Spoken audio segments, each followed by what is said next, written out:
আসসালামু আলাইকুম। সবাইকে রমজানের শুভেচ্ছা।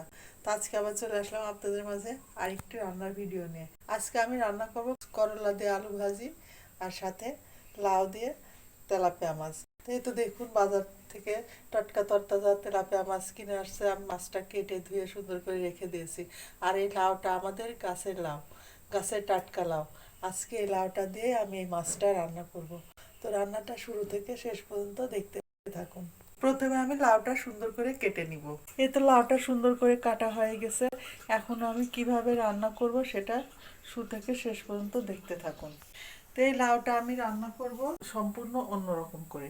তা আর লাউটা রান্না করার জন্য এই তো কাঁচামরিচ, পেঁয়াজ আর রসুন আমি সুন্দর করে কেটে নিয়েছি। এগুলো এখন আমি হালকা করে তেলে ভেজে নিব। তেল গরম হয়ে গেছে, এর মধ্যে আমি পেঁয়াজ, রসুন, কাঁচামরিচটা দিয়ে ভেজে নিব। এটা আমার কাঁচামরিচ আর রসুনটা সুন্দর ভাজা হয়ে গেছে। এখন আমি নামিয়ে নাম ওদিকে মশলাটা বাটতে থাকুক, আমি এদিকে করলা আলুটা ভাজি করে নিব। তো প্রথমে তো পেঁয়াজ কুচি, মরিচ কুচি আর রসুন কুচি করে রেখেছি, এগুলা তেলের উপরে দিয়ে দিব। আর করলা ভাজিতে একটু পেঁয়াজের পরিমাণ বেশি দিতে হয়, তাহলে তিতোটা কম লাগে। তিতো কম লাগে আর খেতেও অনেকটা মজাদার হয়। পেঁয়াজ মরিচগুলো হালকা ভাজা হয়ে গেছে, এখন আমি একটু গোটা জিরা দিয়ে দিব। আর দিয়ে দেবো সামান্য একটু হলুদের গুঁড়া। এবার দিয়ে দেবো কেটে ধুয়ে রাখা করলার আলুগুলা, পরিমাণ মতো লবণ। এবার ঢাকনা দিয়ে আস্তে আস্তে হালকা আছে এটা ভেজে নেব। করলা ভাজিটা হতে থাকে ওদিকে, আর এদিকে আমি মাছটা রান্না করে নিব। কড়াই গরম হয়ে গেছে, এখন আমি পরিমাণ মতো তেল দিয়ে দিব। তেল গরম হয়ে গেছে, এখন আমি মাছগুলা দিয়ে দিব। এটা আমার মাছগুলো সুন্দর ভাজা হয়ে গেছে, এখন আমি তুলে নিব।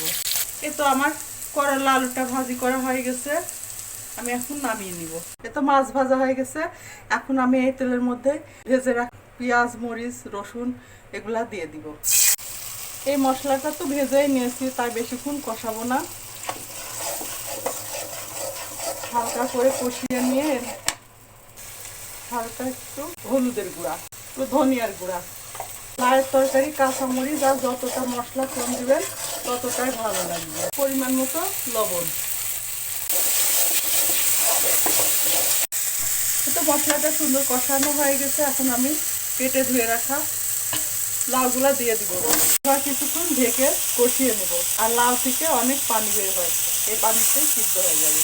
কিন্তু দেখুন আমার লাউটা সুন্দর কষানো হয়ে গেছে, আর টাটকা লাউ এই কত লাউয়ের পানিতে লাউ সিদ্ধ হয়ে গেছে।